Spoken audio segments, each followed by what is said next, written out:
네, 이어서 모닝 스탠바이에 들어가 보겠습니다. 오늘 뒤에 나와 있는 소식들 중에서 가장 중요한 것은 무엇일까요?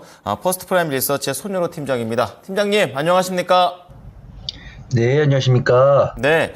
자, 어쨌든 오늘 금요일장 앞둔 상황에서 미국은 사상 최고치 랠리가 좀 마친 그런 흐름이었습니다. 자, 그렇기 때문에 모멘텀이 부족하다고 봐야 되는 건지 시장의 체크리스트들 어떻게 잡고 계십니까?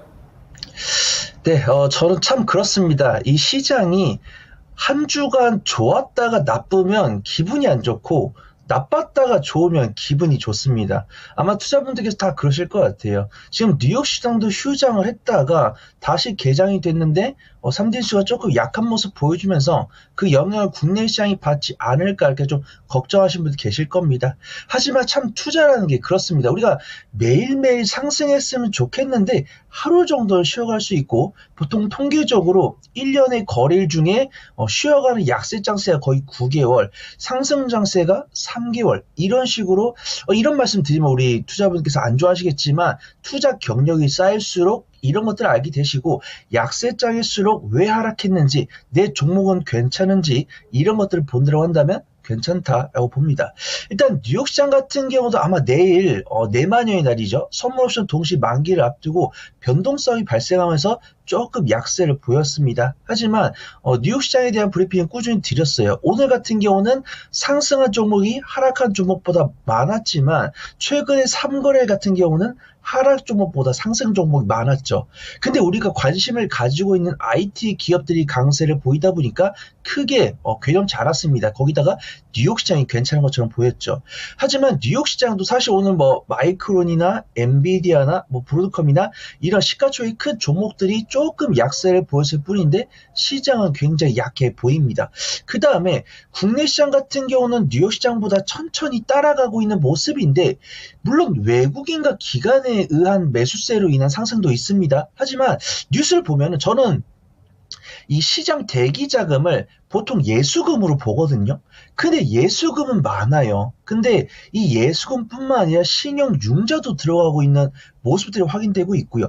뉴욕 시장 같은 경우는 누가 뭘 샀는지 알려주지 않습니다. 그렇기 때문에 이 기술적 분석만으로 시장을 파악을 해야 돼요. 근데 국내 시장에서 삼성전자나 SK하이닉스에서 빠져나온 투자자분들이 뉴욕 시장으로 가시더니 엔비디아나 이런 기술주에 투자를 하고 있다는 뉴스도 나왔고, 그 다음에 카드론 뉴스, 이런 건 투자 뉴스가 아니고 민생 뉴스입니다.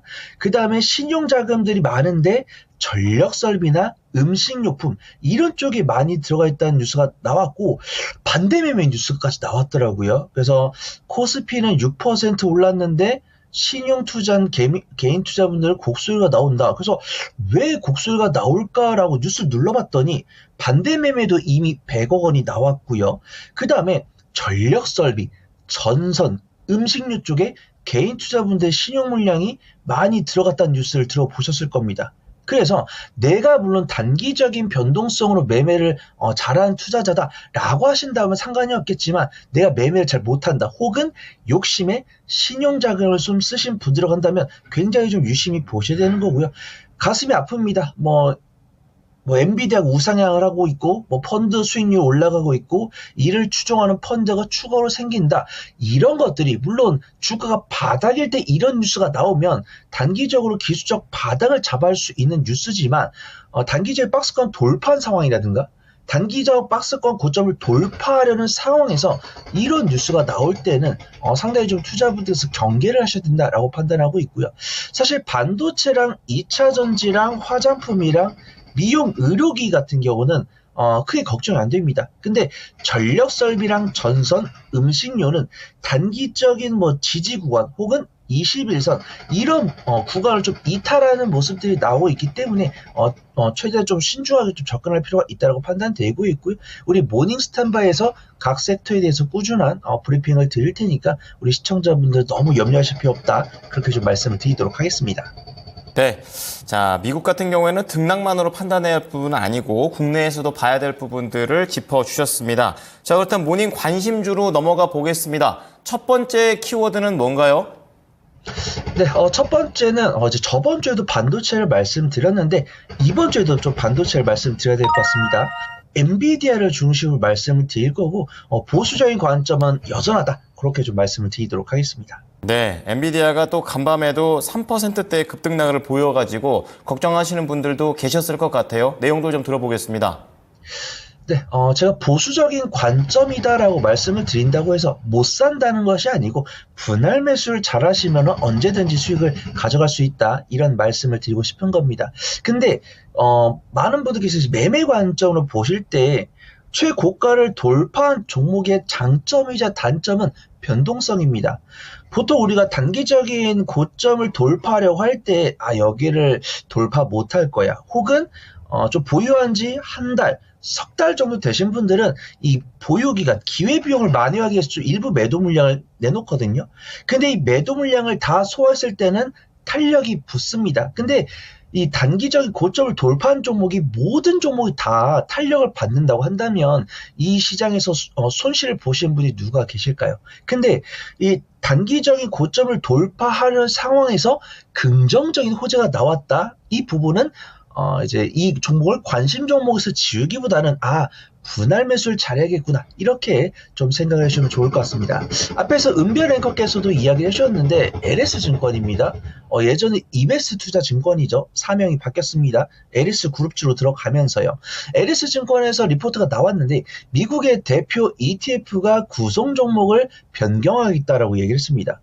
변경하는 건 좋다라고 생각합니다. 근데 이 변경 비율이 제가 여태까지 이 시장에서 10년간 봐온 거 대비했을 때는 조금 파격적인 게 아닌가 판단됩니다. 물론 엔비디아가 워낙 실적이 잘 나왔다 보니까 요 정도 비중을 변경하는 것은 괜찮다고 판단되지만 우리가 편히 볼 수 없는 비중을 바꾸면 시장에서 경계를 할 수가 있고 충격을 먹을 수 있거든요. 그래서 엔비디아가 5.9%에서 21% 비중이 크게 증가했고 애플이 21.8%에서 5%로 비중이 감소하는 것은 저는 이해할 수 있는 수준이지만 우리가 보통 투자 경력이 꽤 되는 상황이란다면 경계를 된 상황이다. 이렇게 판단됩니다.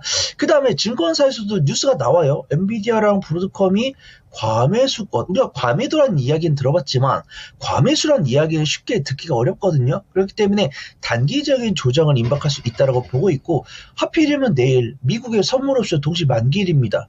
국내 같은 경우는 둘째 주 목요일이고 미국 같은 경우는 셋째 주 금요일이기 때문에 통상 우리나라랑 일주 정도 간격이 있거든요.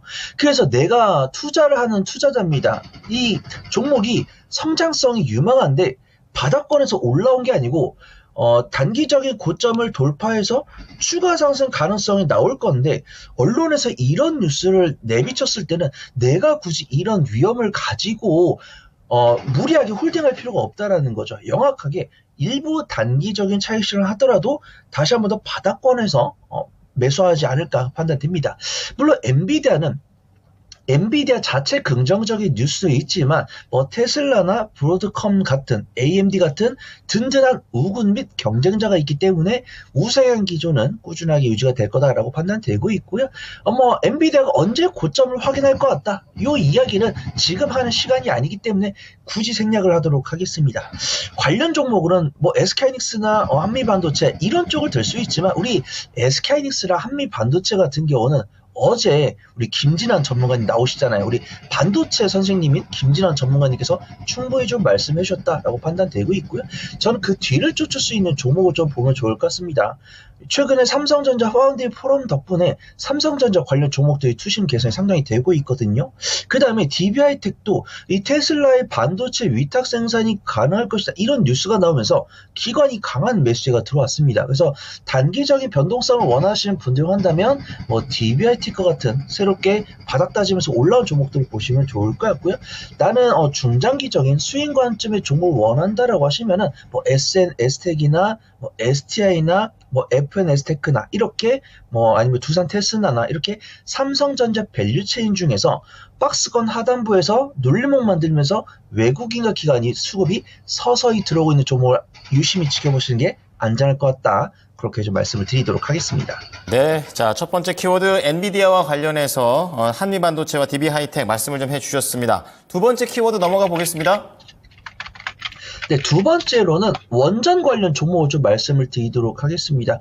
뭐 SK 이노베이션이나 아니면 뭐 동해가스전 이런 종목들도 괜찮지만 많은 분들께서 언급을 안 해주고 계시는데 외국인과 기관의 수급이 들어오기 시작한 섹터가 원전이다라고 판단됩니다. 제가 저번 주 이 시간에 자동차 부품주 관련 종목을 말씀을 드렸는데 이번 주 굉장히 좋은 모습 보여줬습니다. 그 후속 타자가 원전이 되지 않을까 판단합니다. 한 체코 원전 뉴스가 나온 지가 한 1주 반 정도 지난 것 같아요. 근데 그 뉴스가 1주 반 전에 나오고 추가적인 뉴스가 없다 보니까 이 원전 관련 종목들이 외국인과 기관의 순매도가 나오면서 기간 조정을 거쳤습니다. 하지만 어제 오후 최대 30조 원 규모의 체코 원전 발표가 임박했다는 뉴스가 나오면서 원전 관련 종목들이 기간 조정을 거치고 외국인과 기관의 수급이 어제 막 들어오기 시작했습니다. 일단은 웨스팅하우스는 이제 이탈한 상태죠. 그렇게 시간이 1주 반 정도 지났는데 우리나라랑 프랑스, 물론 이 뉴스 나왔었습니다.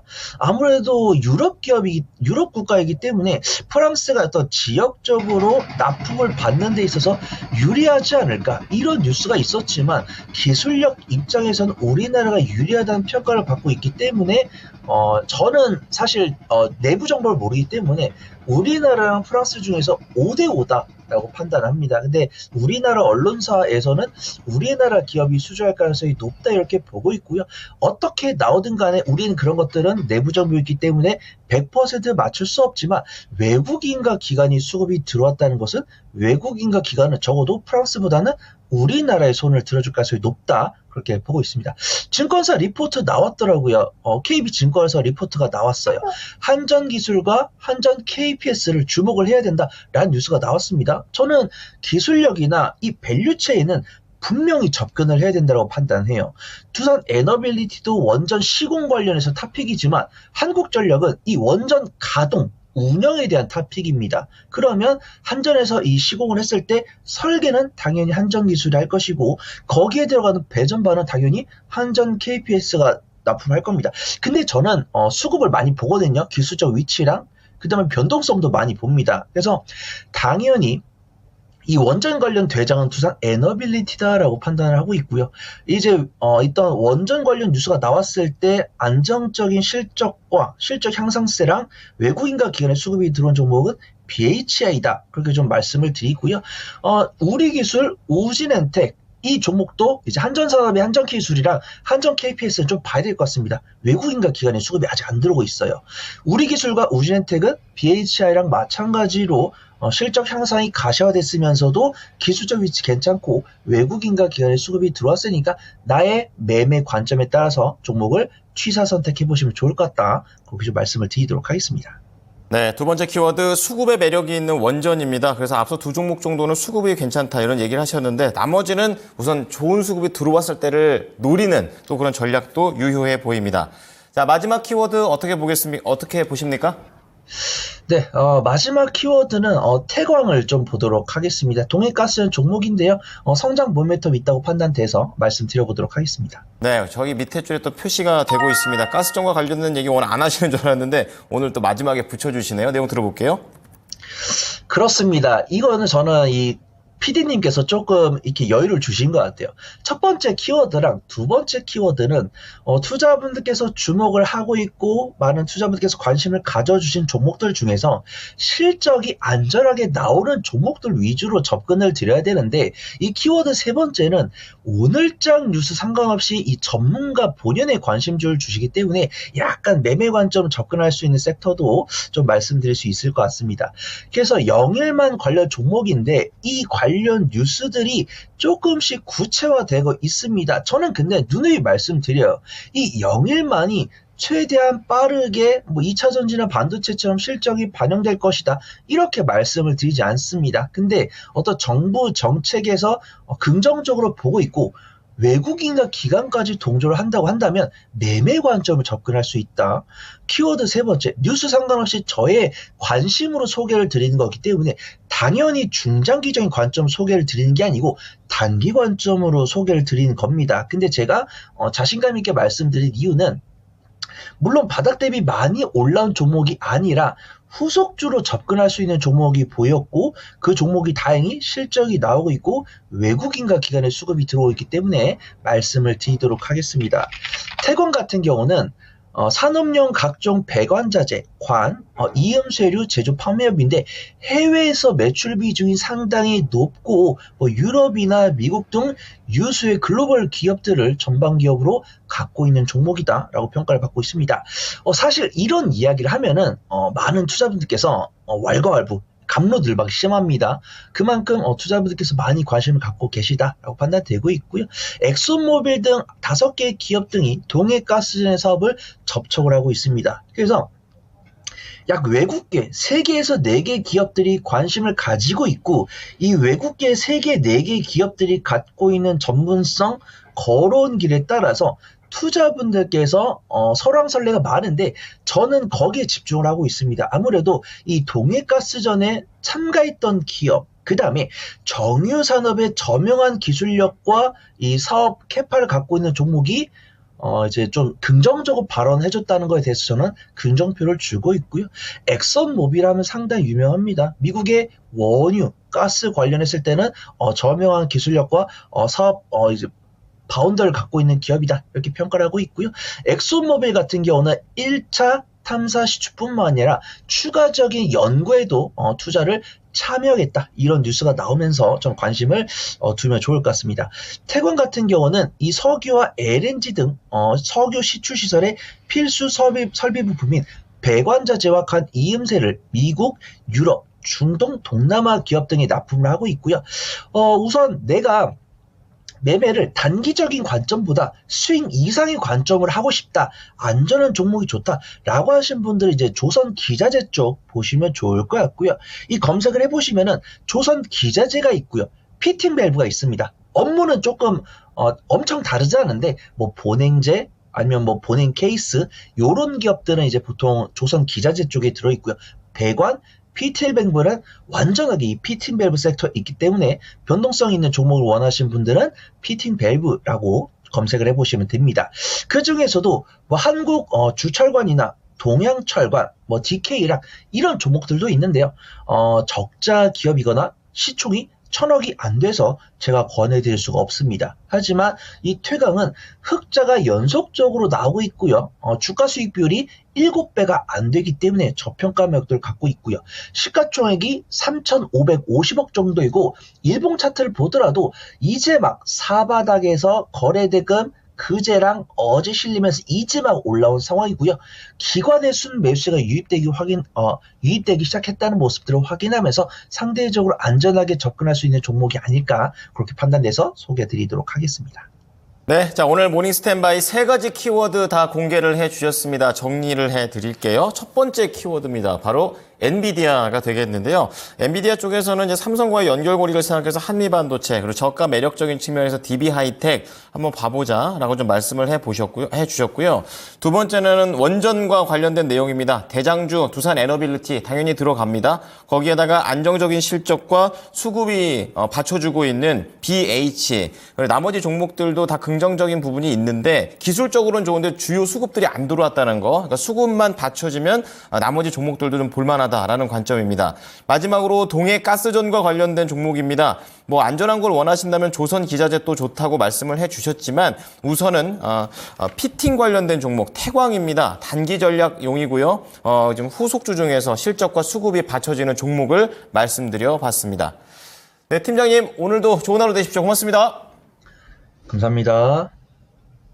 네, 퍼스트 프라임 리서치 손유로 팀장이었습니다. 자, 모닝쇼 저희가 준비한 소식은 여기까지입니다. 지금까지 투자 판단에 도움이 될 수 있는 정보를 제공해 드렸습니다. 하지만 특정 종목의 상승과 하락을 보장하지는 않으니까요. 이 부분 챙겨가시기 바랍니다. 오늘도 성공 투자하십시오. 고맙습니다.